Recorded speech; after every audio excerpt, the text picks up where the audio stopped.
Good morning. Today is year one, day 6 of the 2-year reading plan. We're reading through the Bible in 2 years.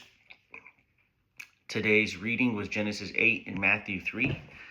So I got just a few things to say actually about both chapters.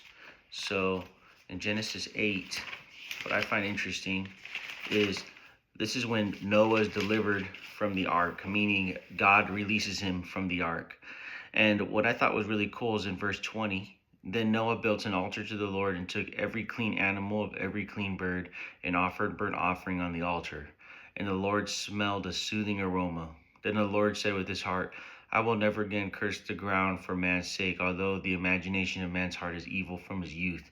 Nor will I again destroy every living creature as I have done. What I find interesting is Noah, after God has saved him and his family, decides that he's going to go ahead and he's going to sacrifice clean animals on the altar. And God smelled that, and then God said, I'm never, ever, ever going to curse the earth because of man's sake again, even though God knows that their heart is evil. Now, I'm not sure if God did that only because Noah made a sacrifice to God, and God was very pleased with that, showing that Noah was obedient, so much so that he built an altar, so much so that he waited to exit the altar. So much so that Noah built the ark, and so much so that Noah waited to exit the ark until God told him. And then after he exited the ark, the first thing he does, instead of just kissing dry ground and saying thank you, Noah builds an altar to offer burnt offerings to God. I'm not sure if that's why God said what he said, or if that's just part of why God said what he said. But either way, Noah is a great representation of what it looks like to be obedient to God and to worship God even at the end of a hard struggle in life. And then, if you go to Matthew chapter 3, this is when John the Baptist baptizes Jesus. John the Baptist is preparing the way for Jesus. In Matthew chapter 3, John is preparing the way, talking about Jesus who's coming, and then Jesus shows up on the scene. And I'm going to read verse 13 to you. Then Jesus came from Galilee to John at the Jordan to be baptized by him. And John tried to prevent him, saying, I need to be baptized by you, and are you coming to me? And why are you coming to me? And Jesus answered and said to him, Permit it be so now, for thus it is fitting for us to fulfill all righteousness. Then he allowed him. When he had baptized, Jesus came up immediately from the water, and behold, the heavens were opened to him.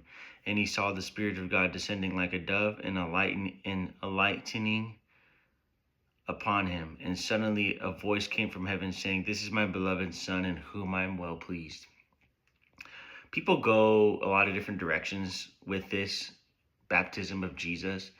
What I see is Jesus, God the Son, being obedient to the will of God. Jesus comes up to John, and then John says, Man, I need you to baptize me. And Jesus says, I hear you, but we must fulfill all righteousness, right? Some translations say we must be obedient. And so what I think it's really important is that we see Jesus recognizes that baptism is a submission to God. And then after he's baptized, then the Spirit of God descends a dove upon him, and then he says, This is my Son in whom I am well pleased. So it's really important to recognize that obviously Jesus had no sins to be rescued from, like that's true. But it's also true that Jesus understood the importance of obedience, that this is what pleases God, so let's do it. I like it says, Permit it be so now, for thus is fitting for us to fulfill all righteousness. If Jesus, a man who is perfect, said that he must fulfill all righteousness, then who are we to question it? I'm sorry, this morning that I'm fumbling upon my words as I'm literally doing it right now. Not sure why, but I'm really excited about this Bible reading. I'm excited that we're doing this together. What I find interesting is that this time reading it through, I see more people being obedient in the beginning of the scripture. And then I also see Jesus showing the example of obedience. And so as we read this Bible in the next 2 years, maybe the question is what are you doing to be obedient? What are you doing to fulfill all righteousness? What are you doing to offer things to God on the altar after a hard struggle in life? Or are you just asking God for an easy pass and then assuming that God's just going to take care of you because you just assume he will?